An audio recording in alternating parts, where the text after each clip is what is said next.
ሯት ብቻ ተቀባይነት ኖሯት ለነዚህ ሁሉ ጥፋት ተጠያቂ ሊሆን ይችላል ህግንም ግምት ውስጥ እናስገባ ኃላፊነት መውሰድ ካለብን በሁሉም ደረጃ የነበረ ባለስልጣን በተለይ ጉዳዩን በመፈጸም ማረሚያ ቤቶች ውስጥ ጌታቸው እንደፈለገ ሊፈተፍታ ይችላል ኃላፊዎች አሉት በፌደራል ፖሊስ ኮሚሽን የሚመራን አርሚ ዲፕሎይ ማድረግ አይችልም ይሄ መረጃ አለ ብሎ አጥንቶ ያቀርባል ስለዚህ እርምጃ መውሰድ አለበት ከተባለ በጠቅላይ ሚኒስትሩ ትዕዛዝ የፌደራል ፖሊስ ይሰማራል የፌደራል ፖሊስን የሚያሰማሩት የፌደራል ፖሊስ ኮሚሽነር ጀነራል ናቸው የብሔራዊ መረጃ ደህንነት ኃላፊ አይደለም ሶ ይሄንን ዲስአቢዩዝ እናርግ ስለሚደጋገሙ ነው ይመስላል አሁን ጌታቸው 100 ሰው ነው የሚመስለኝ ዝም ብዬ አሁን ሳይው እኔ በቅርበት አውቀዋለሁና ብዙ ቦታ ላይ አለ ሶሻል ሚዲያ ላይ ያለው እዚህ ቦታ ታየ ይባላል እዚህ ቦታ ታየ ይባላል ሶ ዋናው የሰብአዊ መብት ጥሰት ብለን ያነሳ ነው ነገር ቅድም እንደ ፓርቲ እንደ ሀገር ኃላፊነት ይወሰድልበት ለምንድን ነው መልካቸው እንዳይታወቅ ታዲያ እናንተ ይሄን ስዕል ይሳላችሁባቸው ራሱ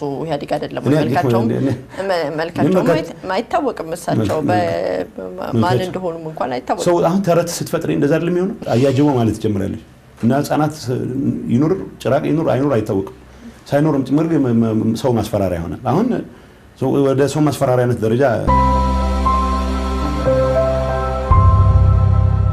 ባይ ማለት ነው ህገ መንግስቱ የሰጣቸውን ሙሉ ስልጣን ኤክሰርሳይዝ ማድረግ ላይ ችግር ነበርባቸው ለማለት ይመስለኛል ለምሳሌ አላሰራ አሉኝ የሚሏቸው ሰዎችን አንዳንዶቹን በአንድ ወረቀት ማንሳት ይችሉ ነበር ይሄንን አለመስራታቸው ነው ህገ መንግስቱን አያውቁም ህገ መንግስቱ የሰጣቸውን ስልጣን አያውቁም የሚል ነገር ነው ያነሱት እኔ እስከሚገባኝ ድረስ የህገ መንግስቱ ዕውቀት ቅድም ማንጓጠጥ ባልችል ደረጃ አቶ ኃይለማርያም አለባቸው ያለም ግን ሙሉ አቅማቸውን መጠቀም ላይ ግን እኔም በሆን መሰክራለሁ ፓርቲ አስተባብሩ የእንትን ጉዳይ አይደለም መንግስታዊ ኃላፊነት ወጣ ህዝብን ኢንተረስት ማዕከል እስካረግሽ ድረስ አንዱ ፐርሲቭድ የሆነ ኃይል አለኝ ስላለ ከጠቅላይ ሚኒስትሩ አቅም ውጪ ሊሆን አይችልም ማንንም ሰው አሁን ኢን ሃይንድሳይት ሳይው አላሰራሉኝ የሚሏቸው ሰዎችን በአንድ ወረቀት ማባረር የሚችሉበት ስልጣን ነበራቸው ፈሪ ነበሩ በባህሪያቸው ፈሪ ነበሩ ብዬ አላስብም ምናልባት ሃይማኖቱ ያሳደረባቸው ተጽዕኖ ሊሆን ይችላል በጣም የተጋነነ ትህትና ይሁን ሪላክታንስ ሜጀር ለመውሰድ እሱ ነበረባቸው ፖለቲከኛ ነበሩ ማለት ይቻላል እንደዚህ ከነበሩ ፖለቲከኛ ያው ሃይማኖታዊ ቃና ያመዘነበት ፖለቲከኛ ነበሩ ማለት ይችላል ህዋት ጫና አላረግባቸውም አላስፈራራቸውም እሳቸው እንደሚሉት በዛ ልክ ህዋት እሳቸውን ለማስፈራራት የሚያስችል ቁመናም አልነበረውም የግል የህዋት ባለስልጣን ራሳቸውን ገምግመን ያላቸው በእሳቸውን ስራ በነፃነት እንዲሰሩ ከማድረግ አንፃር ችግር ነበረባቸው ብለን የገመገምናቸው የህዋት አመራሮች ነበሩ ህዋት እንደ ድርጅት ከመጀመሪያው ቀን ጀምሮ ጠቅላይ ሚኒስትር ኃይለማርያም ስራቸውን በብቃት እንዲወጡ ለማገዝ ነው በርካታ ጥረት ያደረገው ያ ማለት ግን ግለሰብ አባላቶች የእሳቸውን ወደ ስልጣን መምጣትም የማይፈልጉ ነበሩ አት ሴም ታይም ደግሞ ስልጣን ከመጡም በኋላ ባንዱም ቤላ መልኩ ላይ ደናቅፏቸው የሚፈልጉ ሰዎች ነበሩ በአብዛኛው የህዋት አመራር ዘንድ ግን ጠቅላይ ሚኒስትር ኃይለማርያም እንዲሳካላቸው ፍሮም ዘ ጌት ጥረት ነበር የሚደረገው መጨረሻም ህዋት ባደረገው ግምገማ እነኚህ እንቅፋቶች ነቅሰን ካላወጣን በስተቀር ኢህአዴግን እንደ ኢህአዴግ ሀገርንም እንደ ሀገር የመምራት እንቅስቃሴው አደጋ ላይ ወድቃል ብሎ ራሱን የገመገመው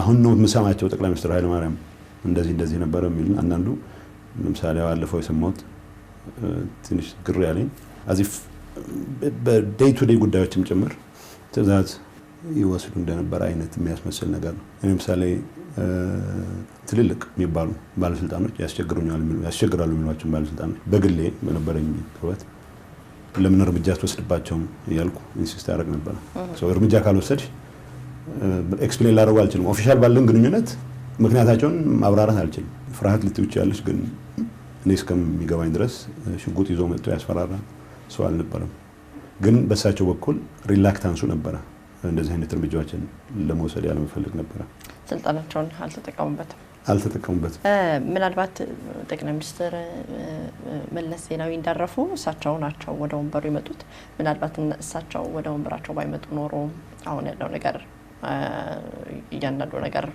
አይፈጠርም እሳቸው ወንበራቸውን ጥለው አይሄዱም ነበር የሚል ቁጭት ተሰምቶት ያውቃል ምናልባት ባይመጡ በዛ ቦታ እሳቸውን ባይተኩ ነው ቁጭት የሚሰማኝ ጠቅላይ ሚኒስትር ኃይለማርያም በሚፈልገው ደረጃ ኃላፊነታቸውን ለመወጣት የሚያስችል የተሟላ እንቅስቃሴ አለማድረጋቸው ነው እንጂ ለዛ ወንበር ገሌ ቢመጣ ገሌ ባይመጣ የሚል እንደዚህ አይነት ኋላ ቀር አመለካከት እኔም የለኝም፣ ተገቢም አይመስለኝም። እኔ እስከሚገባኝ ድረስ በዛም ወቅት ጠቅላይ ሚኒስትር ኃይለማርያም ወደ ቦታው መምጣታቸው ጥሩ አጋጣሚ ነበረ።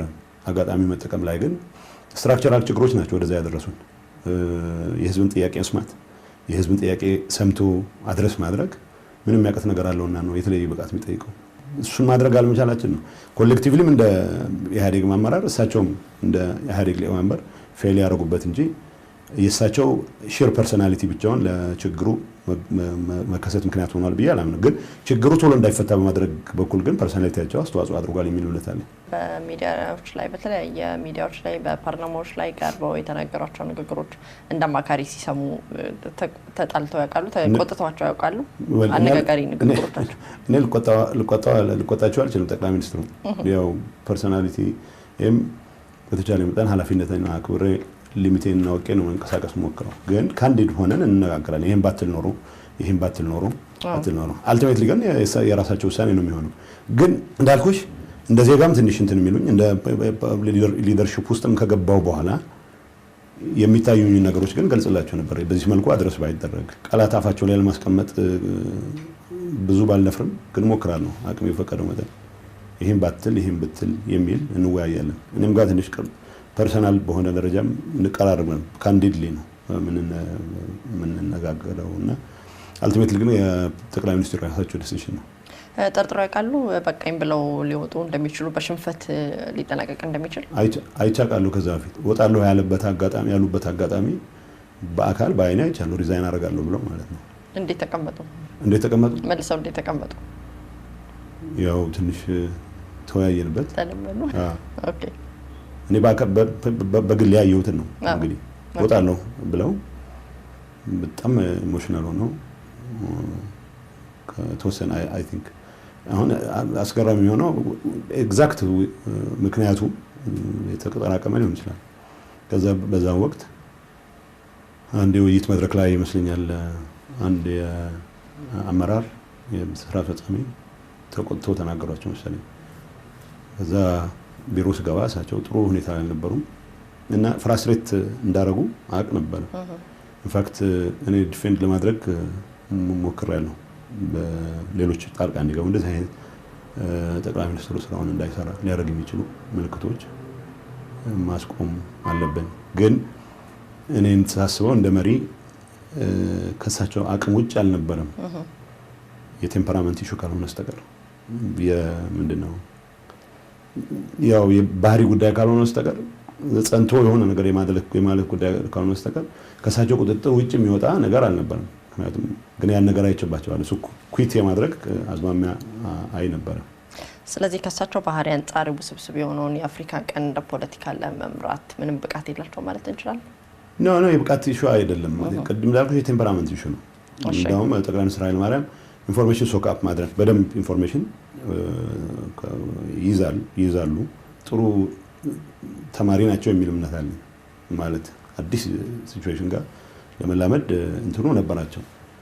እኔ አሁን እንግዲህ ወደ ኋላ ተመልሼ ሳየው ዲሳይሲቭ አልሆናቸው የተፈጠረው ነገር ነው። ለምሳሌ እሳቸው አንድ አቋም ላይ ከደረሱ በኋላ ሌላ ሰው መጥቶ በተመሳሳይ ጉዳይ ላይ ጠንከር ያለ ውይይት ሲያደርግ መጀመሪያ ላይ የነበራቸውን ፖዚሽን ሲቀይሩ ያለው እነዚህ ነገሮች ሊደርሺፕ አመራር መጨረሻ ላይ ኢንቴግሪቲ ኢሹ ነው። ኢቭን የተሳሳቱ ውሳኔዎችን እስከ መጨረሻው ማስቀጠል ግን ደግሞ መነሻዎችሽ ህዝብን ማገልገል የህዝብን ኢንተረስት ማዕከል ማድረግ መሆናቸውን ማረጋገጥ ይጠበቅብሻል። ስለዚህ አቋም በተያያዘበት ጉዳይ ላይ ለምሳሌ እኔ ግሌን ነገር ነው ነግርሽ ተወያይተን ይሄ ነው የሚያዋጣው ይሄ ያስኬዳል ብለን የተስማሙበት ኢሹ የሆነ ሰዓት ላይ ሌላ አማካሪ ሲገባ ተቀይሮ አገኘዋለሁ። ስልጣን ስለሌለኝ ለምን አረክ ለምን ተደረገ አልተደረገም ልል አልችልም። ግን ያን ኖቲስ ታደርጋለሽ። እንደ ውስብስብ የፖለቲካ ሁኔታ ባለበት ሪጅን ውስጥ እንደዚህ አይነት ማለት ኮንስታንቶቹን አውቀን ቫሪያብሎቹን አውቀን መቼ ነው አቋም መቀየር ያለበት የሚለውን ነገር በደንብ ጥንቃቄ በተሞላበት መንገድ ነው መወሰድ የሚኖርበት የነበረው። ከዛ አንጻር እኔ አሁንም ያው የእሳቸውን ብቃት የመገምገም ፍላጎት ኖሮኝ ሳይሆን የሚጎሏቸው ነገሮች ግን ነበሩ። ለዛ ነው ውሳኔ ሪዞሉት ሆኖ ውሳኔ ወስኖ በዚህ ጉዳይ ላይ የህዝብን ጥቅም ነው አሳልፌ መስጠት የሌለብኝ እንጂ የአኮሞዴት የምታደርጋቸው የፓርቲ ውስጥ ለውስጥ ኢንተረስት ኢሹዎች አሉ፣ የፐርሰናሊቲ ኢሹዎች አሉ። አንዱ ከሌላው ጋር አብሮ መስራት ያለ መፈለግ። ስለዚህ በሁለት ስትወጠሪ ያን አንቺ እንትን ሆነሽ መውጣት አሸናፊ ሆነሽ መውጣት መቻል አለብሽ። አርቢትሩ አንቺ መሆንሽን አሳይት መቻል። ብዙዎች ፕሮጀክቶች አሁን ፌል አሩ የምትሰሚያቸው እንደ ሜቴክስር ብዙ የተጓተቱ ፕሮጀክቶች ሰፊ ድል ነበራቸው ጠቅላይ ሚኒስትር ኃይለማርያም ለማስተካከል። እኔ ኢን ሃይንድ ሳይት ፐርሰናሊቲ የሰዎች ሹመት ላይ ያሉ ሰዎችን ሳይቀር ስትገምጪው የትግራይ ተወላጆች የነበሩ የሥራ ኃላፊዎች ወዝተ ሳይቀር እርምጃ ለምን አስወስድባቸውም በኢንሲስት አደረግ ነበር። ስልጣን ግን እኔ አይደለም ደብዳቤ ነው ጻፍ ይቻላል። ፌል ያደረጉ ፕሮጀክቶች ይሄን ብለን ዝርዝር ያነሳን ይስማሙና ጠቅላይ ሚኒስትሩ ኋላ የሆነ መድረክ ሲፈጠር ጭራሽ ዳያሜትራሊ ኦፖዚት የሆነ አድናቆት ይዘው ይመጣሉ። የህዳሴ ግድብ ላነሳልስ ይችላል። የህዳሴ ግድብ ጉብኝት ማድረግ አለበት። ፌል ያደረግን ነው። የሃይድሮ ሜካኒካል ስራው አደጋ ላይ የሚወድቅበት እድል አለ። ይሄን ጉብኝት እንድናደርግ ተስማማ። ሌሎቹም ጋር ያው ሌሎቹም የሥራ ኃላፊዎች እኔ ሰጀስ ማድረግ ብቻ ነው። አማካሪ ነኝ፣ ጁኒየር አማካሪ ነኝ። ኋላ እዛ ውስጥ አመራሩ ለምሳሌ ሜቴክ ሊደርሺፕ እዛ ውስጥ ያሉበትን ድክመቶች እኔ በሚገባኝ ልክ ተንትኜ ከነሱም ጋር የምነጋገርበት ነው። እነኚህ ባጭር ጊዜ ውስጥ ካላስተካከልን በስተቀር ትልቅ ችግር ውስጥ እንገባለን። ይሄ 5 ዓመት በፊት 4 ዓመት በፊት ነው ያቀርኩሽ። ሁለተኛ ዓመት ነው ይመስለኛል እንትን ሲከበር ሄደን በጣም ደነገጥኩት። የሆነ ፕሬዘንት ከተደረገ በኋላ ዳያሜትሪካሊ ኦፖዚት የሆነ ፍጹም ከመጀመሪያው አሰስመንት ተቃራኒ የሆነ አቋም ይዘው መጡ ጠቅላይ ሚኒስትሩ ማለት ነው። አሁን እዚህ 7 ዓመት በኋላ 6 ዓመት በኋላ ከዛ ፕሮጀክት ፌሊየር ጋር በተያያዘ አቶ ኃይለማርያም ተጠያቂ አይደለሁም ቢሉ በጣም ነውር ነው የሚሆነው። ክሊር የሆነ የሊደርሺፕ ፌሊየር ያኔ ነበር። አሁን ማለት የፓርቲ ግምገማ ስላልሆነ ዝርዝር ማውራት ላይ ያስፈልግ ይችላል። ያን እንደሆነ በደንብ የሚያውቁ አሁንም ቢሆን በኃላፊነት ላይ ያሉ ከፍተኛ ኃላፊነት ላይ ያሉ ሰዎች አሉ። ማሳበብ አይቻልም። የሚችሉትን ለመስራት ጥረት ያደርጉ እንደነበር አውቃለሁ። ግን ደግሞ ፌል የሚያደርጉባቸው ኤሪያዎች ነበሩ። በራሳቸው ተነሳሽነት ነው እነዚህን ሀሳቦች የሚቀየሩት ብለው ያምናሉ? እንደነገሩኝ ከሆነ ይመካከራሉ ወይም ይማከራሉ። ከዛ በኋላ በመንግስቱ ወይም በሚገኙበት ቦታ ላይ ሌላ ሀሳብ ያመጣሉ ነው ያሉኝ። አንድ ላይ ስንጨምቀው አይደለ? ማለት እኔ እንግዲህ ሁሉም ስብሰባዎች ማለት ቴክኒካሊ ሁሉም ስብሰባዎች ላይ መገኘት ይችላሉ። አንዳንዶች ብቻ ናቸው ልገባ የማልችልባቸው ስብሰባዎች። ለምሳሌ የጸጥታ ምክር ቤት ስብሰባ አባል ሳልሆን በፊት የጸጥታ ምክር ቤት ስብሰባ ልገባ አልችልም። እሳቸው ከሚሰጡኝ ነው መረዳት የምችለው። ሌሎች ግን ብዙ የተለየ እንትን የማይፈልጉ ክሊራንስ የማይፈልጉ የሴኩሪቲ ክሊራንስ የማይፈልጉ ስብሰባዎች ላይ በጋራ እንገኛለን። መዘጋጀት ያለበት ነገር ካለ እሳቸው በሚፈልጉት ልክ ያላገዝኳቸው ቢሆንም ለማገዝ ጥረት አደርጋለሁ። ውሳኔዎች የምልሽ ሁለት ሰዎች ከመጡ ሁለት ኢኳሊ ኢንፍሉዌንሻል ነን የሚሉ ሰዎች ሁለቱም እኩል ስልጣን አለን የሚሉ በዚህ ጉዳይ ላይ እኩል ሀሳብ አለን የሚሉ ሰዎች ሲመጡ የኃላፊው ስራ የሁለቱን አመዛዝኖ የሚያዋጣው የህዝብ ኢንተረስትን ግምት ውስጥ አስገብቼ የትኛውን የሚሰራው የትኛውን የማይሰራው ብሎ መወሰን ነው። አንደኛው ከ10 ደቂቃ በፊት መጥቶ አሳምኖ ሁለተኛው ከ20 ደቂቃ በኋላ ተመልሶ ይሄንን የሚያስቀየር ከሆነ ያ ፓተርን መሆን ይጀምራል። እዛ ላይ ነው እንግዲህ ማላቃቸውን ጉዳዮች ኤክስፕሌን ላደርግ አልችልም። ያኛው ምን አይነት ጠመንጃ ይዞ ቢመጣ ነው ሀሳብ ያስቀየረው ቢል አልችልም። ሁለቱን ሀሳብ አመዛዝኖ ግን ዋናው የኢትዮጵያን ኢንተረስት ግምት ውስጥ ያስገባ ነገር እንዴት እሰራለሁ የሚለው ጉዳይ ላይ አሁን በተለይ ወደ ኋላ ተመልሼ ሳመዛዝነው ብዙ ድክመቶች ነበሩ።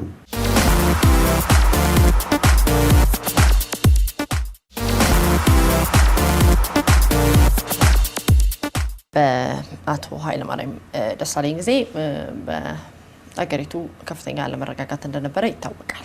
በተለያዩ ቦታዎች ላይ አለመረጋጋቶች ነበሩ፣ ሰዎችም ሞተዋል፣ ቀውሶች ተፈጥረዋል። ለዚህ አቶ ኃይለማርያም ተጠያቂ መሆን አለባቸው ብለው ያምናሉ? ለተገደሉ ሰዎች ሁላችንም ተጠያቂዎች መሆን እንችላለን። እዛ ስርዓት ውስጥ ያለ መሪ ስለነበሩ ኢንፋክት ጠቅላይ ሚኒስትሩ ኦፕሬሽኖች ጠቅላይ ሚኒስትሩ ሳያውቋቸው አይደረጉም። ድንገት እኔ ሳላውቅ ነው የተደረገው የሚል ነገር ሊመጣ አይችልም። ጠቅላይ ሚኒስትሩ ብዙዎቹን ጉዳዮች ኢን ዲቴይል ነው የሚያውቋቸው፣ በዝርዝር ነው የሚያውቋቸው። አሁን ጥያቄው ተጠያቂነት የሚባለው እንኳን ጠቅላይ ሚኒስትሩ እኔ በሊደርሺፕ ውስጥ በመካከለኛ እርከን ኋላ ደግሞ ከፍተኛ እርከንም ከመጣሁ በኋላ ለተጠለጠፉ ጥፋቶች በሙሉ ኮሌክቲቭሊ ተጠያቂዎች መሆን መቻል አለብን። ኢንዲቪጁዋል ግን እንደ መሪ ግን እሳቸው ሳያውቁት የተሰራ አንድም ነገር የለም። ቀላሉ ልፈታቸው ይችሉ የነበሩ ጉዳዮች አድገው መጨረሻ ሀገር ሊያጠፉ በሚችሉበት ደረጃ እስኪደርሱ ድረስ ማቆየት ራሱ ኃላፊነት የግድ የሚያስጠይቅ ጉዳይ ነው የሚል እምነት አለኝ። እንግዲህ በአዲስ አበባ ዙሪያ በኦሮሞ አካባቢ ላይ ጊንጪ አምቦን ጨምሮ በማስተር ፕላን ጉዳይ ከጥቂት ዓመታት በፊት ሰልፎች ተደርገው ነበር እና እርስዎ በዛ ጊዜ ላይ አንድ ጋኔን ጠሪ ጋኔን ሲጠራ መጥራቱን እንጂ መቆጣጠር አይችልም። ጋኔኑ ይመጣል፣ ነገር ግን ጋኔኑን ከጠራው በኋላ መቆጣጠር አይችልም። ሰልፉም ያው እንደዛው ተመሳሳይ ነው ብለው ተናግረው ነበር። ሰልፉን እንደዛ ነው ያላልኩት፣ መጥራት እንጂ መቆጣጠር አይችልም። ቤት አሁን ያን የእንግሊዝኛ አገላለጽ ወደ አማርኛ ሲተረጉም የተፈጠረ ስህተት ነው ያልኩት። ኢንፋክት ቃል በቃል ያልኩት በዛን ሰዓት እንደዚህ ግንጪ ላይ በግልጽ ህዳር 29 ይመስለኛል የብሔር ብሔረሰቦች ቀን ነበር።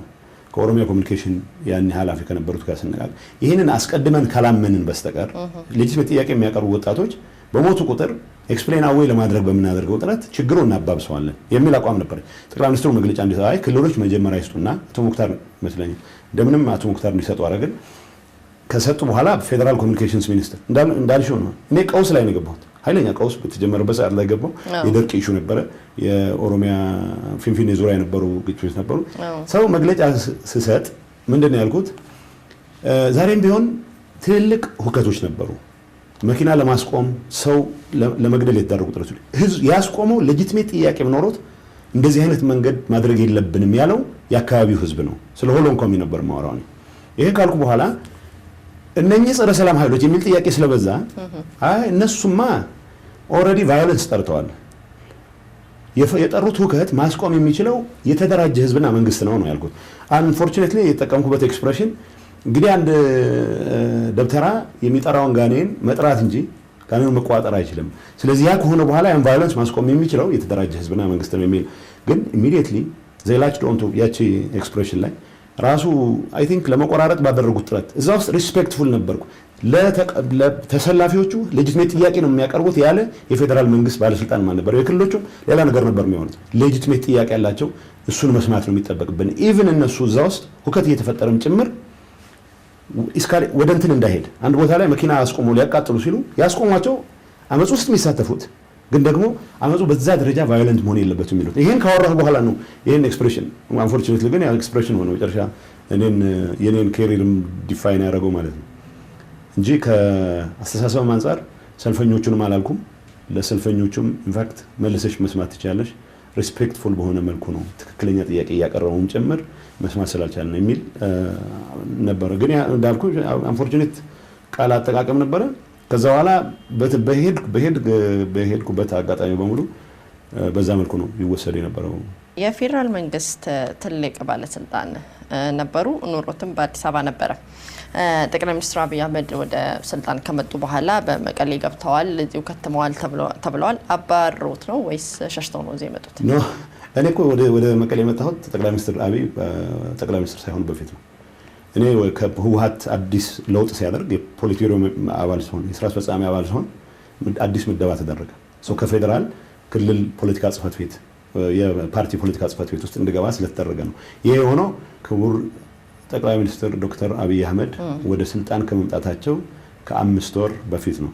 ስለዚህ ሸሽቼም ተባረሬም አይደለም የፓርቲ ስራ እንድሰራ ከመንግስት ስራ ወጥቼ የፓርቲ ስራ እንድሰራ ስለተመደብኩ ነው። ከመቼ በኃይለ ማርያም ደሳለኝ ጊዜ ማለት ነው።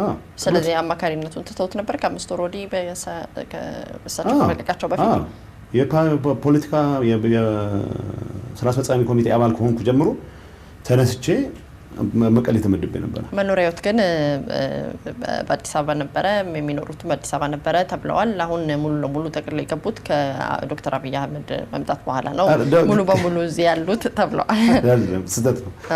ዶክተር አብይን ለመሸሽም ለመፍራትም የሚያበቃ ምክንያት የለም። ዶክተር አብይ በጣም ወዳጅ ናቸው። እንደውም ጥሩ ስራ እንድሰራ ይፈልጋሉ። እሳቸውን ፐርሰናል ደህንነት እንዲጠበቅ በተደጋጋሚ ማለት እንደ መሪም እንደ ወዳጅም ይሄ ብታደርግ የሚሉ ሰው ናቸው። ስለዚህ የቤቴን ትቼ አይደለም የወጣሁት፣ ስራ ተመድቤ ነው መቀሌ እንጂ ከአዲስ አበባ መቀሌ ሽሽት የሚባል ሊኖር አይችልም። ጡረታ ያስወጧቸው ሰዎች ያው መኖሪያ ስለሌላቸው ወደዚህ ቢመጡ የሚገርም ነገር አይደለም። እኔ ግን እንዳልኩሽ ታህሳስ ላይ ነው እኔ ወደ እንትን የተመደብኩት፣ የፓርቲ ጽሕፈት ቤት የተመደብኩት። ስለዚህ መቀሌም አዲስ አበባም ለእርሶ የስጋት ከተማ አይደለም? ምንም የሚያስፈራውት ነገር የለም? ስጋት የለም? ምንም አያስፈራኝም። ያው እንዳለ በየጊዜው ከመጣው አዲስ አበባ እነዚህ 4 ፓርቲዎች የኢህአዴግ 4 ስብስቦች ሁለቱ ስማቸውን ቀይረዋል። ህወሓት እስካሁን ድረስ አልቀየረም። የመገንጠል ሀሳብ አሁንም አለው ወይ? ለምንድን ነው ያልቀየረው የሚል ጥያቄ ይነሳል። ምን ይመልሳሉ? ህወሓት የመገንጠል ሀሳብ የለውም፣ ስሙንም የመቀየር ሀሳብ የለውም። ስም የሚቀየረው የፕሮግራምሽን የሚያንጸባርቅ እስከሆነ ድረስ ብቻ ነው አይደለም። ፕሮግራማችንን እስከፈጸምን ድረስ አንድ የሚያደርገን ፕሮግራም ነው። ህወሓትን፣ አዴፓን፣ ኦዴፓን፣ ደኢህዴንን አንድ አድርጎ የሚያስቀጥላቸው ፕሮግራም የሚቆምለት ፕሮግራም ነው። ስም አይመስለኝም አንድ አድርጎ የሚያስቀጥላቸው። ስለዚህ ስም መቀየር አስፈላጊ ከሆነ ድርጅቶቹ መፍረስ ካለባቸውና አንድ ድርጅት መሆን ካለባቸው ኢንፋክት አሁን የደረስንበት ስምምነት እንደዛ ነው። ጥናት ይደረግና አንድ ወጥ የሆነ ሀገራዊ ድርጅት መፍጠር የሚያስችል ሁኔታ እንስራ። ካሁን በፊት በጥናት ላይ ተንጠለጠለ ነበረ። አሁን ዶክተር አብይ ሊቀመንበር ሆኖ ከተመረጠ በኋላ ደግሞ ይሄኛውን በደንብ አጠናክረን በአጭር ጊዜ ውስጥ ወደ ሀገራዊ ፓርቲ ማንመጣበት ምክንያት የለም። ፓርቲ የሚያደርገው ፕሮግራም ነው፣ አሰላለፍ ነው እንጂ ስም አይደለም። ህወሓት ለምሳሌ ስሙ ሂስቶሪካሊ እኔን የሚገልጸኝ ነው ብሎ ስላመነ ሂስቶሪካሊ እኔን ይገልጸኛል እንጂ የመገንጠል ጥያቄ ኦፒዲኦ ኦዴፓ ስለተባለ የመገንጠል ምክንያቶች ካሉ ለመገንጠል የሚያበቁ ምክንያቶች እስካሉ ድረስ ስምሽ የኢትዮጵያ ህዝቦች ወዘተም ቢሆን የማትገለጠበት ምክንያት የለም። ለማንኛውም ግን ህወሓት ፕሮግራም ላይ ተመስርቶ ነው ከሌሎች ወንድሙ እህት ነው ምስል የሚባሉት ድርጅቶች ጋር በአንድ ግንባር ውስጥ ያለው። ያ ግንባር የሚቀጥለው ያ ፕሮግራም ሬሌቫንት ሆኖ እስከቀጥለ ድረስ ብቻ ነው። ባለፈው ጉባኤም ያየነው ሊቀመንበሩም በተደጋጋሚ አጽንኦት የሰጡበት ይሄ ፕሮግራም ለበርካታ ዓመታት የሚያሰራን ፖሊሲዎቻችንን ግን በየጊዜው እየፈተሽን ፕሮግራሙን ለማስፈጸም የሚያስችል የህዝብን ጥቅም ለማረጋገጥ የሚያስችሉ ማስተካከያዎችን እያደረግን እንቀጥላለን እንጂ ፕሮግራሙ አሁንም የጋራ ፕሮግራማችን ሆኖ ይቀጥላል ነው። ስም አይደለም ድርጅቶችን አንድ ወይም ሁለት የሚያደርጋቸው ፕሮግራማቸው ነው። ፕሮግራሙ አሁንም ቢሆን የኢህአዴግ ፕሮግራም አልተቀየረም። ወደ ጋራ ሀገራዊ ፓርቲ መምጣት የሚቻልበት እድል ግን ዝግ አይደለም ብቻ ሳይሆን ፓርቲዎቹ አክቲቭሊ እንስራበት ብለው የተስማሙበት። ጠቅላይ ሚኒስትር አብይ አህመድ አንድ ነገር ተናግረው ነበር። በግሌ ይህን ንግግር ባልናገረው ደግሜ ይመርጥ ነበር፣ ነገር ግን የእሳቸው አማርኛ ነው። የቀንጅቦች የሚል ንግግር ነው። የቀንጅቦች ካላቸው ሰዎች ውስጥ ልሆን እችላለሁ ብለው ይሰጋሉ እርስዎ በግሎት? ብዙ ሰዎች የቀንጅቦች በመቀሌ ላይ አሉ ብለው ስለሚያምኑ የቀንጅቦች መቀሌ ሊኖሩ ይችላሉ፣ አዋሳ ሊኖሩ ይችላሉ፣ አዳማ ሊኖሩ ይችላሉ፣ ጅማ ሊኖሩ ይችላሉ፣ ባህር ዳር፣ ጎንደር፣ ሁሉም ቦታ ሊኖሩ ይችላሉ። የቀንጅቦች የሚለው አገላለጽ ከገባሽ ዶክተር አብይ የተጠቀመበትም ራሱ ኮንቴክስቱ እንግዲህ ስብሰባ ላይ በደንብ ኤክስፕሌን ያደረገልን ማለት ነው። በዛ ሰዓት ጉጂና ጌዲዮ ጋር ግጭት ነበረ እና ህዝብ የሚያባሉ የህዝብን ጥቅም የማያስቀድሙ ህዝብን ግን የሚያባሉ የቀንጅቦች የሚል መግለጫ ነው። ያንን ማንኛውም ሰው እንደብጤቱ እንደፈለገው እንደመሰለው ተነተነው። ኢንፋክት አንድ ሰኔ 16 ሰልፍ ላይ ድንገት ነው ቲቪ ላይ ሳይ የቀንጅቦች የሚል እንትን ላይ የኔም ፎቶ ድንገት አለና እንዴ ከምን እዚህ ተደመርኩ ብዬ እኔ ራሴ ሰርፕራይዝ ሊሆንኩት። የቀንጅቦች የሚለው ኤክስፕሬሽን እኔ እንደማይመለከተኝ አሳምሬ አውቃለሁ። ምክንያቱም ለራሴ ጥቅም ስል ህዝብ አላባለም። እሱን ነው ዶክተር አብይ የተናገረው። ለግል ጥቅማቸው ሲሉ ህዝብን የሚያባሉ ሰዎች ነው። ስርቆት ውስጥ ተሰማርቼ አላውቅም። አቅሜ በፈቀደው መጠን መንግስትን፣ ህዝብን ማገልገል ሞክሬያለሁ፣ እየሞከርኩ ነው፣ ቀጥልበታለሁ። የቀንጅብ የሚለው አገላለጽ እኔ እንደማይገልጸኝ አሳምሬ አውቃለሁ። ስጋት የለብኝም ለማለት ነው። ህወሓት ተደምሯል ወይስ አልተደመረም? እርሶስ በግሎት ህወሓት ተደምሯል ወይስ? የሀገራዊ ለውጡ ጠንካራ አካል ነው። እኔ የሀገራዊ ለውጡ ጠንካራ አካል ነኝ። ተደምሯል መደመር ማለት እሱ ከሆነ ተደምሬያለሁ። ዶክተር አብይ በዚህ ሀገር ሊያመጣቸው የሚፈልጋቸው ለውጦች፣ ኢህአዴግ በዚህ ሀገር እንዲያመጣቸው ቃል የገባላቸው ለውጦች ለማሳካት ሙሉ ኮሚትመንት ያለው ፓርቲ ነው። ሙሉ ኮሚትመንት አለኝ። ስለዚህ መደመር እሱ ማለት ከሆነ ተደምሬያለሁ ማለት መልሶ ምንድነው መልሶ ማጥቃት ለማድረግ መቼስ የራስሽ ሰው ዛት ጥልሽ መልሶ ማጥቃት የሚባል ነገር አይኖርም። የሚባል ነገር አይደለም። ይሄ አብዛኛው ይደጋገማል እንደ አድቨርታይዚንግ ህግ። አንድ ነገር ደጋግመሽ ባልሽው ቁጥር ሳታስቢው ኢቭን ውሸት እንደሆነ የሚያቆም ሰውዬ የሚያምንበት ጊዜ ይፈጠራል። ልክ እንደ ማስታወቂያ ማለት ነው። ስንደጋግመው እውነት ይመስለናል እንጂ። ነገር ግን የክልሉ ፕሬዚዳንት ዶክተር ደብረጽዮን ጦርነት ላይ ነን ብለዋል። ባለፈው እርሶ ጦርነት ላይ አይደለንም ይሉኛል። ጦርነት አድርገን አላፈገፈግንም ነው። ጦርነት ላይ ነን። አሁንም ነገር ሲያለው ጦርነቱ ግን ጦርነቱ ከአድሃሪ አስተሳሰብ ጋር ነው ጦርነት ያለ። እያንዳንዷ ኢትዮጵያ ውስጥ የተፈጠረችን ችግር ከትግራይ ከህወሓት ጋር የሚያያይዝ ኋላ ቀር አስተሳሰብ ጋር ነው ጦርነታችን። አሁንም ቢሆን ፌዴራል ስርዓቱን አፈርሳለሁ አሳያችኋለሁ እያለ በየሰፈሩ ከሚፎክር ትምክህተኛ ጋር ነው ጦርነታችን። ይሄ ነው። ይሄ ጦርነት እኮ ስርዓት ለማፍረስ የሚደረግ ጦርነት ነው። ጸረ ጠቅላይ ሚኒስትር አብይ የሚደረግ ጦርነት ነው። ጸረ ኢትዮጵያ የሚደረግ ጦርነት ነው። ጦርነት ላይ ነው ማለት እውነታውን መግለጽ ነው እንጂ ከአዲስ አበባ ጋር ጦርነት እያደረግን ነው ማለት አይደለም። ጦርነት ማድረግ ለክልሎች የተፈቀደ ነው ወይ? ለፌዴራል መንግስቱ ብቻ የተተው አይደለ ወይ? ጦርነት ላይ ነን አለ እንጂ ጦርነት ለመዋጋት ይሄ ጦርነት ላይ ነን ማለት ኤክስፕሬሽን እኮ ነው። እዚህ ላይ ለመንጠላጠል ብዙ የሚያስፈልግ አይመስለኝም። ትግራይን አንበረክካለሁ፣ ህወሓትን አንበረክካለሁ የሚል ሁሉም አድሃሪ ተሰባስቧል። አሁን እነዚህን አድሃሪያን ለምሳሌ ዶክተር አብይ ከሚሰጡት ሊደርሺፕ ጋር ሆነን እንዋጋቸዋለን። ጦርነቱን እኛ ብቻችን የምናደርገው ጦርነት አይደለም። አዴፓ ውስጥ ያሉ ተራማጆች ጋር ሆነን እንዋጋዋለን። ይሄን አድሃሪ አስተሳሰብ ኦዴፓ ውስጥ ያሉ ፕሮግሬሲቭስ ጓዶቻችን ጋር ሆነን ይሄን ኋላ ቀር አስተሳሰብ እንዋጋዋለን ነው እያልን ያለ ነው። ጦርነት ላይ ነን ማለት ህዝባችንን ለማንበርከክ የሚደረግ ከሩቅም ከቅርብም በርካታ እንቅስቃሴ አለ። እዚህ ላይ ክላሪቲ መኖር መቻል አለበት። ስለዚህ አስተሳሰብ ጦርነት ነው እንጂ ነፍጥ አንስተን የምንዋጋውን ኃይል ነፍጥ አንስተን መዋጋት ካለብን ፌዴራል ስርዓቱ ፈርሷል ማለት ነው። ራሳችንን ለመከላከል በዛ ደረጃ ከተገደድን ፌዴራል ስርዓቱ እንዳይፈርስ ነው እየታገልን ያለ ነው። ፌዴራል ስርዓቱ ተጠናክሮ እንዲወጣ ነው። ይሄ የተጀመረው ለውጥ እንቅስቃሴ በደንብ ተጠናክሮ እንዲወጣ ነው የኛ ፍላጎት። የትግራይን ህዝብ ነፍጥ አንግበህ ከነዚህ አድሃሪያን ራስን አድን ወደሚል ጥሪ አይደለም የገባን ያለው። የክልል ባለስልጣናቱ ከፌዴራል መንግስቱ ጋር ወንጀለኞችን አሳልፎ እየሰጠ ነው በመስማማት እየተባላችሁ ነው። እውነት ነው ውሸት ነው ይሄ ነገር?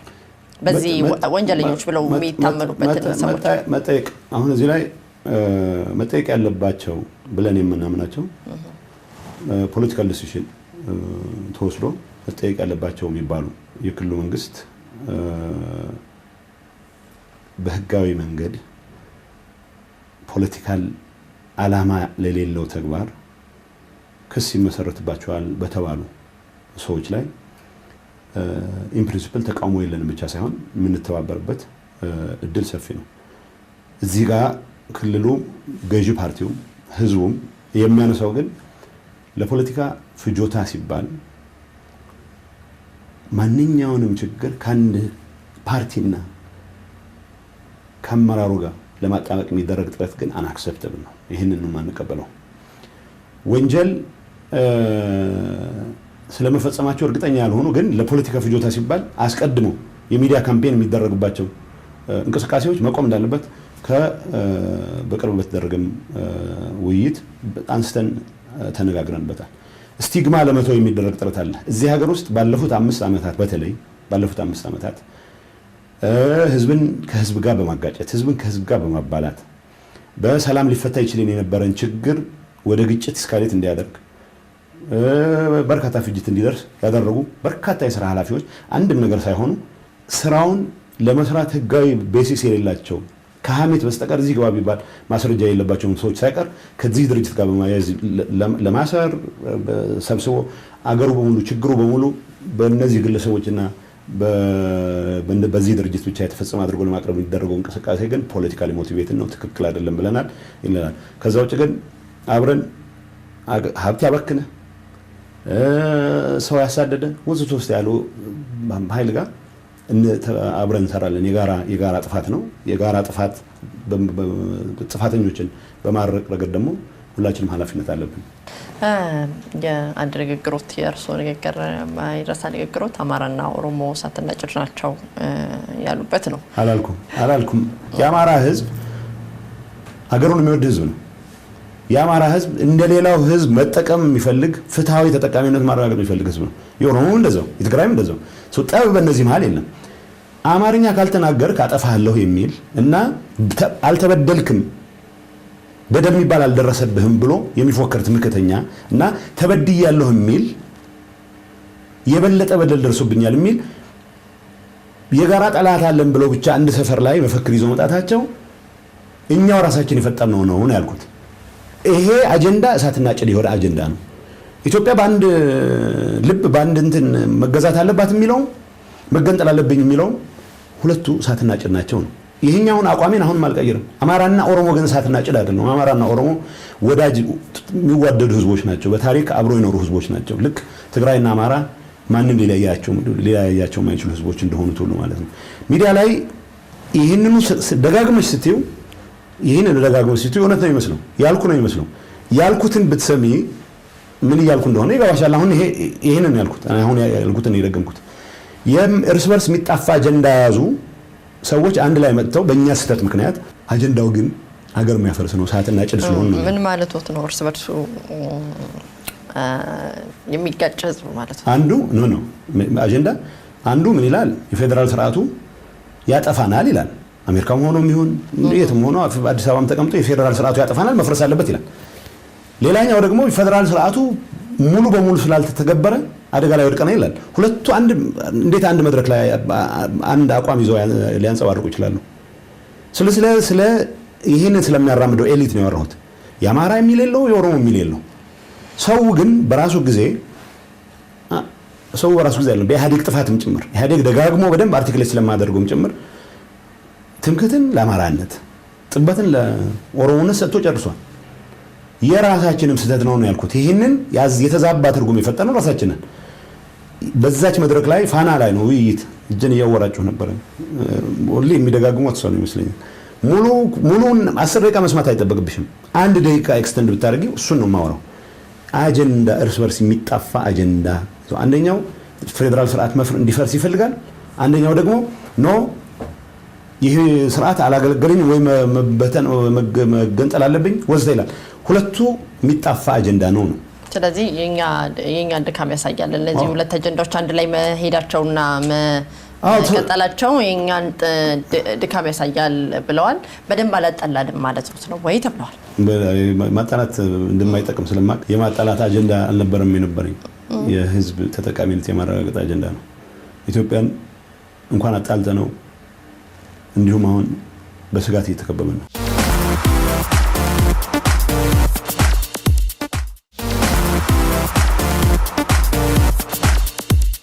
በኢህአዴግ ዘመን ላይ እንግዲህ ብዙዎቻችን እንደምናስታውሰው እርሶም ሊያስታውሱት ይችላሉ። ህወሓት አድራጊ በነበረበት ጊዜ ላይ ወይም ኢህአዴግ ብለን ቁጠረው ሰብአዊ መብት ጥሰቶች ተፈጽመዋል። በኢትዮጵያ ይህ ነው የማይባል ግፍ በሰው ልጆች ላይ ደርሷል።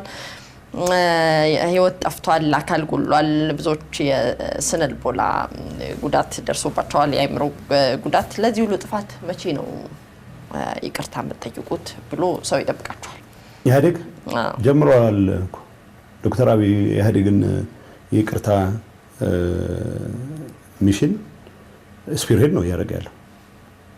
ዶክተር አብይ ወደ ስልጣን ከመምጣቱ በፊት የኢህአዴግ ግምገማ በግልጽ እኮ ይህንን ነው የሚያስቀምጠው። ይሄ አሁን አዲስ የመጣ ነገር አይደለም።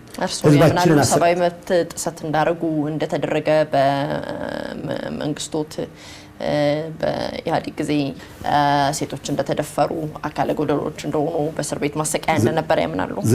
ዝርዝር ጉዳይ ውስጥ የኢትዮጵያ ሰብአዊ መብት ኮሚሽን ከ3 ዓመት በፊት ያወጣው ሪፖርት ላይ እንደዚህ አይነት ድርጊቶች ምልክቶች እንደተፈጸሙ እኔ አሁን ዝርዝር ይሄ ራምፓንትን በዚህ ደረጃ በዚህ ቁጥር በሚለው ደረጃ አይደለም። በዚህ ላይ ተስማምተን በራሳችን ጥፋት የመልካም አስተዳደር ችግር በመፍጠራችን ምክንያት ሰዎች ያለባቸውን የኑሮ ጥያቄ ለመመለስ ባለመቻላችን ምክንያት በተደረጉ ሰልፎች ጭምር በሺዎች የሚቆጠሩ ሰዎች አላግባብ አስረን ከህዝባችን ጋር ተራርቀናል። ስለዚህ እነዚህን ፈተን ከህዝብ ጋር እንታረቅ የሚል ውሳኔ ታህሳስ ላይ ነው የተወሰነው። በዚህ ደረጃ ነው ኮንፍሮንት ማድረግ ያለብን የፈጠርነውን ችግር። ይሄ አሁን ልዩነት ያለው እንዴት ነው ምንዘጋ? ይሄንን ነው ሲንግል አውት አድርገሽ ለምሳሌ አስሮ የማያውቅ ሰው አስሮ ሊያውቅ የማይችል በህግ ስልጣን የሌለው ሰው እሱን ያደረገው ተብሎ የማሰር ስልጣኑን ኤክሰርሳይዝ ያደረገው ሰውዬ ወይም የሱን ያዘዘውን አለቃ ነፃ የምታደርጊበት የእርቅ ሂደት ከሆነ አደገኛ ነው የሚሆነው። ለዛ ነው ይህን ነገር ኮምፕሬሄንሲቭ በሆነ ደረጃ ህዝባችን ጋር ሙሉ በሙሉ መታረቅ በሚያስችለን ደረጃ we have to come clean። ማንኛውም ሰው ከዚህ ነፃ ነው ሊል የሚችል ይሄ ነገር እኮ የዶክተር አብይ ይቅርታ እንደሆነ ነው የሚታሰበው። ብዙ ሰው እርሶም ያውቃሉ የሰብአዊ መብት ጥሰት አሸባሪዎች ነን ብለው በቀጥታ በፓርላማ እንደተናገሩ ከኛ በላይ አሸባሪ የለም እንዳሉ የሚያስታውሱት ነው። ብዙዎቹ ኢትዮጵያውያን ያስታውሱታል። ነገር ግን ይቅርታውን ቢሆን እንደ ኢህአዴግ ሳይሆን እንደ ዶክተር አብይ ነው የተወሰደው። እርሶ በግሎ ይቅርታ ይጠይቃሉ? ይሄንን ህዝቡ በደንብ አለማገልገሌ ካልሆነ በስተቀር እኔ በግሌ የፈጸምኩት የሰብአዊ መብት ጥሰት የለም። በወጉ ማሳደግ ሲገባኝ ምናልባት በወጉ ያላሳደግኳት ልጅ ልትኖረኝ ትችላለች እንጂ በግሌ እንትን ወስድበት ግን እንደ ኢህአዴግ የሚመራኝ ነው። መግለጫ አሁንም ከጻፉት ውስጥ አንዱ ስለነበርኩ ዶክተር አብይ ከመጣታቸው በፊት በዚህ ክብደት ነው ህዝባችንን ይቅር ማለት አለብን የሚል እምነት የነበረኝ ያለኝም። ዶክተር አብይ ይሄንን የበለጠ አርቲኩሌት ስላደረጉት ያው ጠቅላይ ሚኒስትራችንም ስለሆኑ ከሳቸው ጋር መያያዙ የሚገርምም አይደለም፣ ተገቢም ቢሆን ተገቢም ነው የሚል እምነት አለ። ግን ኢህአዴግ በዚህ ደረጃ we have to come clean ብሎ ኦልሬዲ ታህሳስ ላይ ወስኖ የነበረ መሆኑን ደግሞ በዚህ አጋጣሚ መግለጽ ፈልጋለሁ። ይቅርታ ልጠይቁ ነበር እናንተ መግለጫችን እኮ ይቅርታ ነው። ይፈተሽ ሁሉም ቦታ ህዝብና ህዝብን ያባሉ አሉ። በየቦታው ዘር ለይተው ጥቃት ያደረሱ አሉ፣ ቶርቸር ያደርጓሉ። ምን ያሉ ይሄ ሁሉ ይዘርዘርና እንዳንመለስበት አድርገን ይሄን ምዕራፍ እንዝጋው ብለን ተስማምተን ይወጣ ነው። ለምሳሌ አሁን ክሬዲት የመውሰድ ጉዳይ አይደለም። ሰዎች እስር ምናምን ሲሉ እስረኛ መፍታት ሲሉ ብዙ ጊዜ የሚመጣላቸው ጠቅላይ ሚኒስትር ኃይለ ማርያም ፈረንጅ ስማቸውን የሚያውቃቸውን ሰዎች መፍታት ላይ ነበር ትኩረት የሚያደርጉት። ጌም ቼንጀር ነው የሚሉት። ጌም ቼንጀር ነው የሚባለው። ግን በህወሓት አመራሮች በኩል እንደውም ያኔ ቃል በቃል ስለማስታወስ ኦን ሪከርድ ስለሆነ አይ እዚህ ላይ ከምንረባረብ ዋናው በራሳችን የተሳሳተ ስራ ምክንያት አስመረረ ነው ሰልፍ አስወጥተ ነው ድንጋይ እንዲወረወር አድርገ ነው። ግን በሺዎች የሚቆጠር በ10 ሺዎች የሚቆጠር ወጣት አስረናል። ስለዚህ ይህንን ማሲቭ በሆነ መልኩ ፈተን ህዝባችን ጋር እንታረቅ የሚል ሐሳብ የቀረው ህዳር እና ታህሳስ ነበር። አሁን ለማለት የፈለኩት ክሬዲት የመሻማት ጉዳይ አይደለም። እንደ ኢህአዴግ ነው ያጠፋ ነው we have to come clean እንደ ኢህአዴግ ብለን ወስነን ነበር ነው የምልሽ። ይህንን ፍለሽ የእንትኑን ሂደት እንትን እንዲኖረው ስጋ እንዲለብስ በማድረግ ላይ ወደ አመራር ከመጡ ወዲህ በተለይ ጠቅላይ ሚኒስትር አብይ የተሻለውን ያንበሳውን ነው የሚባል ድርሻ ተወጥቷል ቢባል ብዙ የተጋነነ አይመስለኝም። ለምንድን ነው እንዲህ ጨካኝ የሆናችሁት? በዚህ ልክ ወንዶች ላይ ብልታቸው ላይ ውሃ ማንጠልጠል፣ ሴቶችም መደፈር፣ ግርፋት፣ ምናልባት በጣም በቀላሉ ፌስቡካቸው ላይ 2 መስመር የጻፉ ሰዎች በግርፋት እየተሰቃዩበት ለምንድን ነው የዚህን ያህል እንደዚህ ከማህበረሰቡ ወጣችሁ እንደ ልዩ ፍጡር እስክትቆጠሩ? አሁን እዚህ ላይ ስህተት መፈጸም የሌለብን ኢህአዴግ በኃላፊነት በሚመራው ሀገር ውስጥ ይሄ ነገር እንዲከሰት መፈቀዱ ነው ማለት ኢቭን ምልክቶችም አምናት ተከነበው 10 ሰውም ተጎድቶ ከሆነ ኢህአዴግ ህዝብን አገለግላለሁ የሚል ድርጅት በተግባርም ይችን ሀገር የለወጠ ሰፋፊ ልማት ስራዎችን ያረጋገጠ ድርጅት እንደዚህ አይነት አጋጣሚዎች ራምፓንት እንዲሆኑ መፍቀዱ ነው ጥፋት የሚባለው እንጂ ኢህአዴግ 36 ስራ አስፈጻሚ ተሰብስቦ ሰው ይገርፋል ማለት አይደለም። ይሄ እኮ ኢህአዴግ አባላት የሆኑ ሰዎች አይደሉም የሚገርፉት። ኢሴንሻሊ ባህር ዳር ውስጥ ያለውን ግርፋት ባህር ዳር ያለ ፖሊስ ያከናውነዋል። ፖሊሱ ለማን ነው የሚታዘው? ይሄንን ነው አመራር በመስጠት ሂደት ውስጥ እስከለበሰ ድረስ አመራር ፌደራል ልብስ እስከለበሰ ድረስ እኔ ለምሳሌ ወጥቼ ይቅርታ አቶ ጌታቸው እዚህ ጋር አንድ የፌደራል ልብስ የለበሰ ሰው በቦክስ መታ የመታውት መንግስትን ፌደራሉን ብቻ ነው ተብሎ ይታሰብልኝ አይደለም። መንግስትን ሰውየው የሚወክለው ነገር ልብሳለው እኮ ሲምቦሊክ የሆነውን ነገር አሁን ልናሳንሰው አይገባም። ሰዎች ላይ የደረሰ ስቃይ 10 ስለሆኑ 10 ሺህ ስለሆኑ ልናሳንሰው አይገባም። ለዛ ነው ኃላፊነት በዛ ደረጃ መውሰድ አለብን ብለው እንጂ ኢህአዴጎች ለምን ከሰው ወጣችሁ የሚለው እንትኑን የተሳሳተ ነገር ስለሚሰጠው ነው። ኢህአዴጎች ከሰው ባህል ኢትዮጵያዊ እንዴት ይሄን ይፈጽማል ብለሽ ሊሰማሽ ይገባል። ኢትዮጵያዊም ጭምር ኢህአዴግም ባይሆን ለምንድነው በእኛ ሀገር መደረግ የሌለበት ነገር ተደርጎ ከሆነ ከምንም ነገር ላይ በደል የኢህአዴግ በደል እንደ ሊደርሺፕ በዚህ አጭር ጊዜ ውስጥ መፈጸም ይገባቸው የነበሩ መፈጸም ማይችሉ የሚመስሉ የልማት ስራዎችን ከሰራ እንዴት ዲሞክራሲያችንን ማጥለቅ ላይ አቃተን፣ ባህላችንን መቀየር ላይ መስራት አቃተን የሚሉ ነገሮች ናቸው መነሳት ያለባቸው። ከዛ አንፃር ነው ኃላፊነት ፖለቲካል ኃላፊነት ነው የምንወስደው እንጂ ለሚባሉት አንዳንዶቹ እኔ ለመስማት የሚዘገኑ ጉዳዮች አሉ። የኔ ስጋት ስለነዚህ ብቻ እያወራን ጸጋዎቻችንን መርሳት እንዳንጀምር ነው። ዋናው ነገር በ10 ሰዎችም ላይ ድረስ በ5 ሰዎች በ1000 ሰዎችም ላይ ድረስ በ20 ሺህ እንደዚህ አይነቱ ድርጊት መደረግ አልነበረበትም። ምክንያቱም ከምንም ነገር በላይ ኢህአዴግ ለዜጎች ነጻነት የታገለ ድርጅት ነው። ለህዝቦች ልዕልና የታገለ ድርጅት ነው። ከዚህ ድርጅት የሚጠበቀው እነኚህ ነገሮች በአንድም ሰው ላይ በማይፈጸሙበት ደረጃ መምራት ነበረ። ይሄ በመፈጸሙ እንዳልኩሽ ኃላፊነት እንወስዳለን። ከዚህ ውጭ እኔ ፐርሰናሊ ኃላፊነት ወስዳለሁ፣ አብይ ኃላፊነት ይወስዳል ማለት አይደለም። አብዛኛውን ሰቆቃ ደረሰብን የሚሉት እንግዲህ በደህንነት ተቋሙ ነው ሰዎች የሚያማሩት። ይህ ማለት ደግሞ ዋናው ተጠያቂ አቶ ጌታቸው አሰፋ ናቸው ወደሚለው ያመጣናል። እናንተ ደግሞ የህወሓት የስራ አስፈጻሚ አድርጋችኋቸዋል፣ በቅርቡ መርጣችኋቸዋል። ይህን ስታደርጉ የኢትዮጵያን ህዝብ ምን ታመጣላችሁ ማለታችሁ ነው ወይ? አይደለም። አንደኛ አቶ ጌታቸው ለዚች ሀገር ደህንነት መከበር ረጅም ጊዜ የግል ህይወቱንም ጭምር መስዋዕት አድርጎ ያገለገለ ሰው ነው። ጌታቸው የሚመራው መስሪያ ቤት መረጃ ያቀርባል፣ መረጃ ይሰበስባል። እስር ቤት ሊኖረው አይችልም። ሰዎች ሊያስር ስልጣን የለውም። እርምጃ እንኳን መውሰድ ሲፈለግ ለምሳሌ በዚህ ደረጃ መረጃ ተገኝቷል ሲባል ጠቅላይ ሚኒስትሩ አውቆ ፖሊስ ኮሚሽን በጋራ ሆኖ ነው ኦፕሬሽን የሚካሄደው። አሁን ስለደጋገምነው እንደ አድቨርታይዝመንት ቅድም እንዳልኩሽ ስለደጋገምነው እውነት መሰለ እና የፌደራል መስሪያ ቤቱ ማነው የፌደራል ፖሊስ ኮሚሽነር የሚባል ጥፋት የፈጸመ ማረሚያ ቤት ኃላፊ ጥፋት የፈጸመ ማረሚያ ቤቶች ሊያዝ አይችልም። ፌደራል ፖሊስ ኮሚሽንን ሊያዝ አይችልም የደህንነት ኃላፊ። አሁን ጀነራል አደም አሉ። ጀነራል አደም ፌደራል ፖሊስ ኮሚሽንን ማዘዝ አይችሉም።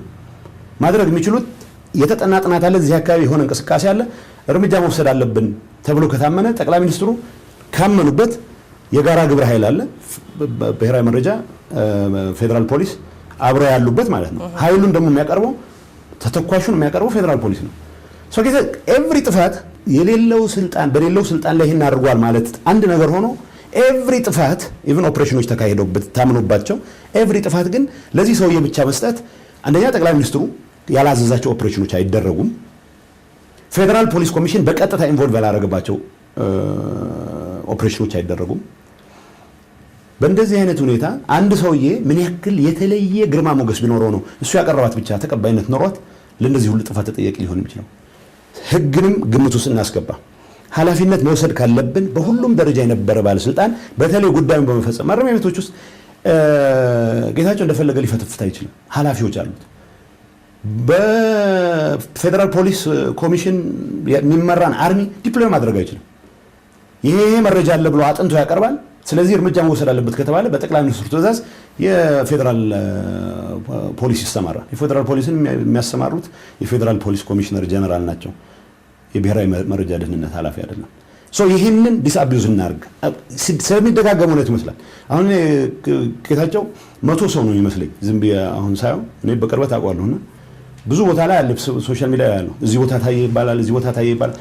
ዋናው የሰብአዊ መብት ጥሰት ብለን ያነሳ ነው ነገር ቅድም እንደ ፓርቲ እንደ ሀገር ኃላፊነት ይወሰድንበት። ለምንድን ነው መልካቸውም እንዳይታወቅ ታዲያ እናንተ ይህን ስዕል የሳላችሁባቸው? ራሱ ኢህአዴግ አይደለም መልካቸው አይታወቅም፣ እሳቸው ማን እንደሆኑም እንኳን አይታወቅም። ሰው አሁን ተረት ስትፈጥሪ እንደዛ አይደለም የሚሆነው። አያጅቦ ማለት ጀምራለች እና ህጻናት ይኑር ጭራቅ ይኑር አይኑር አይታወቅም። ሳይኖርም ጭምር ሰው ማስፈራሪያ ይሆናል። አሁን ወደ ሰው ማስፈራሪያነት ደረጃ አሳድገናል። በጣም ሂውማን ሌላ ፐርሰናል ነገር ማውራት አልፈልግም። ቬሪ ሂውማን አገሩን የሚወድ ሰው ነው። ግን ያው ለሁላችንም በሽታ ተጠያቂ እንዲሆን እየተደረገ እየተሳለ ያለው ፎቶ መነሳት አለመነሳት የግል ምርጫ ጉዳይ ነው። ጓደኞቹ ያውቁታል፣ የሥራ ባልደረቦቹ ያውቁታል። መታወቂያም አለው። ስለዚህ ፎቶ አልተነሳም ሊባል አይችልም። ዋናው ነገር ግን ኢህአዴግ ሁላችንም ያለብን አባዜ በዚህ ደረጃ አንድን ሰው ሌላው ሰው ሪሞትሊ ሊጠየቅ የሚል ሰው የለም። ፐርሰናል ላይፍ እንኳን አልነበረውም። ለማንኛውም ወደ የጌታቸው ጉዳይ እናድርገው ማለት ነው።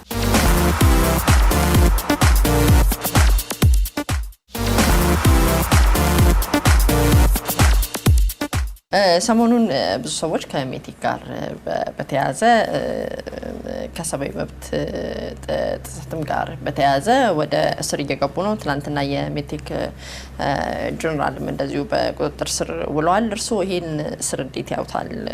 የእስር እርምጃውን እንዴት አዩት?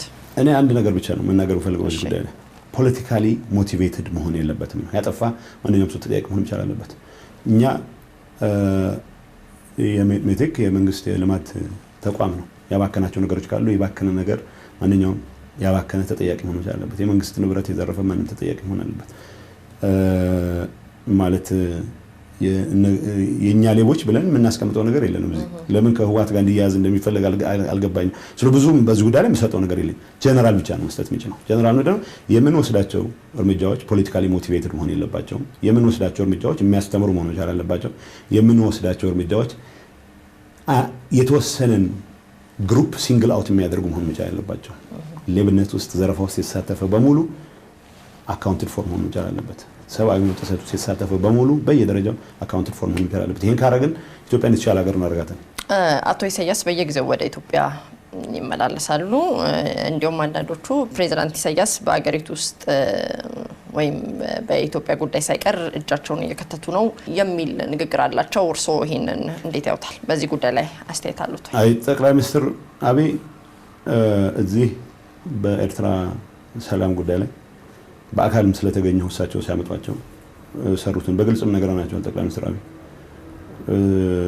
የትግራይ ሰው በተለይ በዚህ ጦርነት ምክንያት በጣም የተሰቃየ ህዝብ በመሆኑ የተፈጠረውን ለውጥ በጣም ነው የሚደግፈው። በአካል ነበርኩ ዛላንበሳ። ፕሬዝዳንት ኢሳያስ በመጣታቸውም ህዝቡ ደስተኛ ነበር። ፕሬዝዳንት ኢሳያስ ትግራይ ቢመጡ ያው ያላስተርጓሚ ሊያወሩ የሚችሉበት እድል ስላለ ጥሩ ይሆናል የሚል እምነት አለኝ። በኢትዮጵያ ጉዳይ ጣልቃ የሚገቡ ከሆነ የሚያስቆማቸው ዶክተር አብይ ናቸው። ጠቅላይ ሚኒስትሩ በራሳቸው ጉዳይ ላይ ማንም ወዳጅ እንዲፈተፍት ይፈቅዳሉ ብዬ አላምንም። ስለዚህ የትግራይ ክልል መንግስት ራስ ምታት አይደለም ይሄ ማለት ነው። በዋናነት እኛ ሰላሙን ማጣጣም ላይ ነው ትኩረት ያደረግነው። ከኤርትራ ጋር በኤርትራና በኢትዮጵያ መሀል የተጀመረው ሰላም እያጣጣም ነው። ስለ ኢፈርት ነው። ኢፈርት የፓርቲ ቢዝነስ ነው አይደለም? የፓርቲ ቢዝነስ አይደለም። ምንድነው? ወለትሳን ኢንዶመንት ፓርቲ ገንዘብ በረሃ ያለ የሰበሰበው ዕቃ ነበር።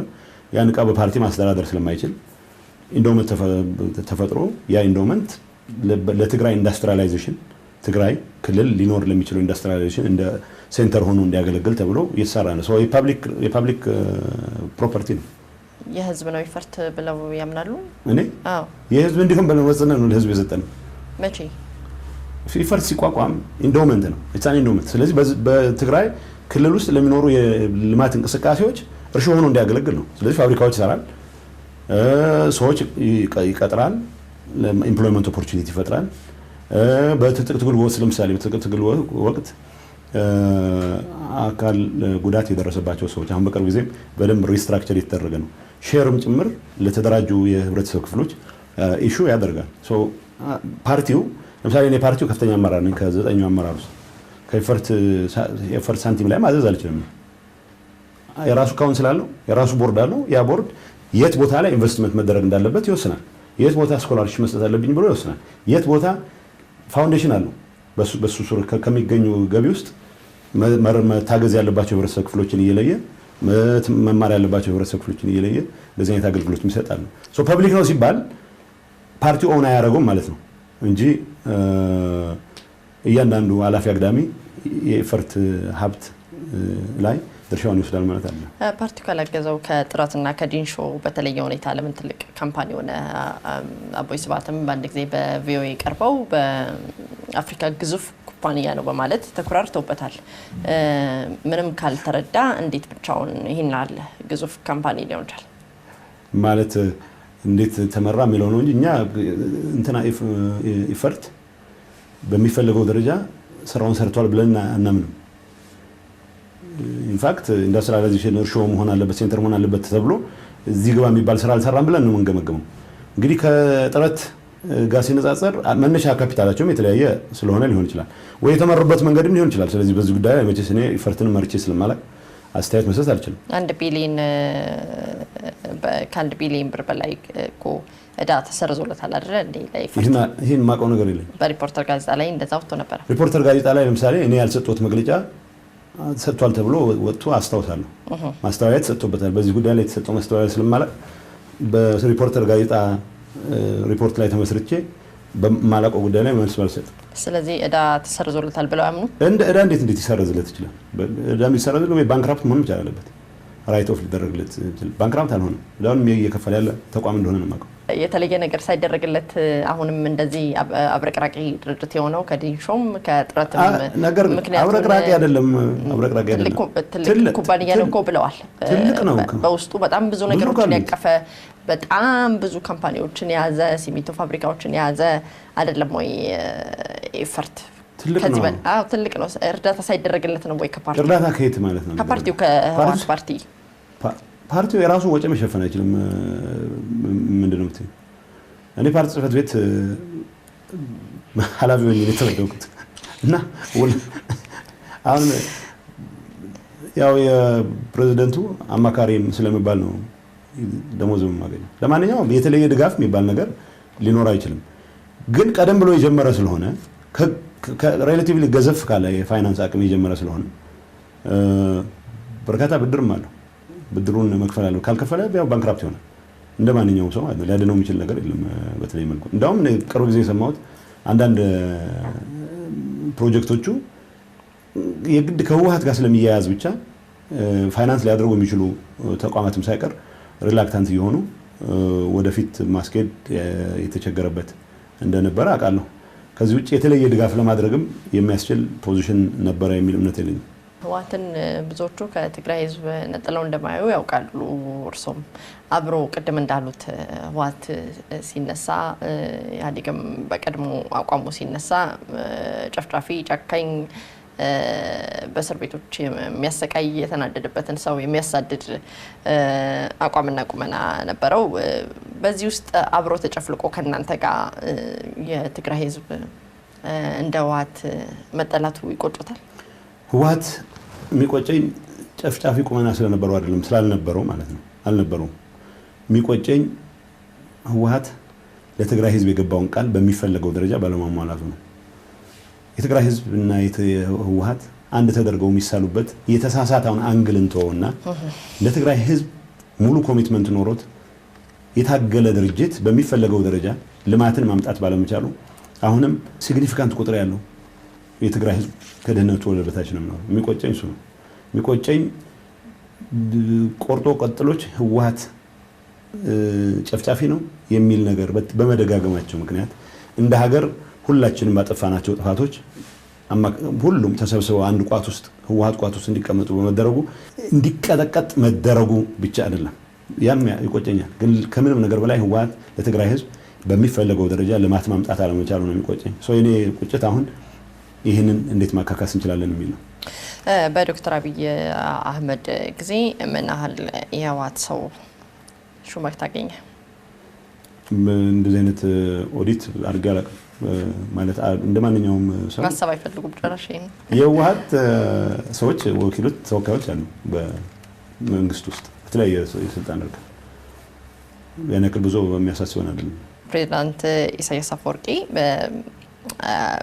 መቀሌን ተሻግረው ወደ አማራ ክልል መሄዳቸው ትርጉም ይሰጡታል?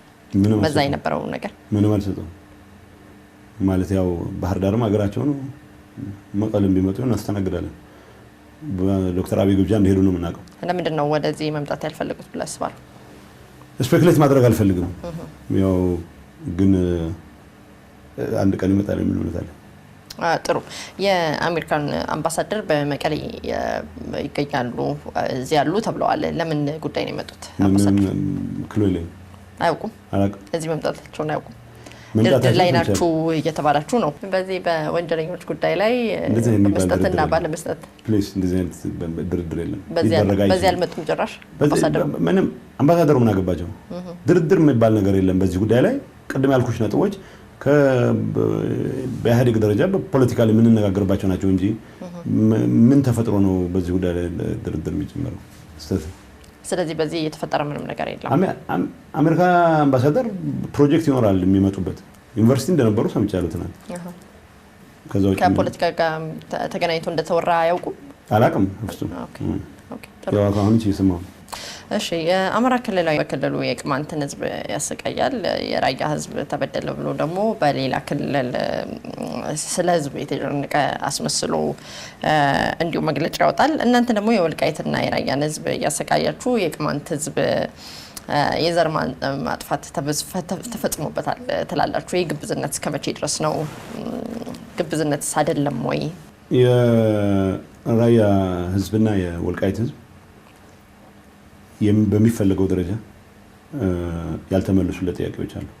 የአካባቢ በጣም መልማት ያለበት ህዝብ ነው። ስለዚህ እንደ ማንኛውም የትግራይ አካባቢ የመልካም አስተዳደር ኢሹዎች አሉት፣ የልማት ኢሹዎች አሉት። ለየት ባለ መልኩ መልማት ሲገባው ያለማባቸው ሁኔታዎች አሉ። ስለዚህ እንደ ትግራይ መንግስት የራያ ህዝባችንን ሆነ የወልቃይት ህዝባችንን ማንኛውም ጥያቄ ፉሊ አድረስ ለማድረግ የተንቀሳቀስ ነው። ህዝቡ ከኛ ጋር ነው። ምንም በአጋጣሚ እኔም የራያ ልጅ ነው። ስለዚህ አሰቃይቼ ከሆነ ያው ኃላፊነት ወስዳለሁ። የህዝቡን ችግር ለመፍታት ጥረት እያደረግን ነው በስፋት። ህዝቡ የሚያነሳቸው ጉዳዮች አሉ። የምትሰሚያቸው ሶሻል ሚዲያ የምትሰሚያቸው ጥያቄዎች ግን አይደሉም። ጥያቄዎቹ የተጠቃሚነት ጥያቄዎች ናቸው። አማራ ክልል ውስጥ የቅማንት ብሔረሰብ የቅማንት ማህበረሰብ የአማራ መንግስት አሰቃየው ብለን መግለጫ ወጥተን አናውቅም። እኛ አላወጣንም።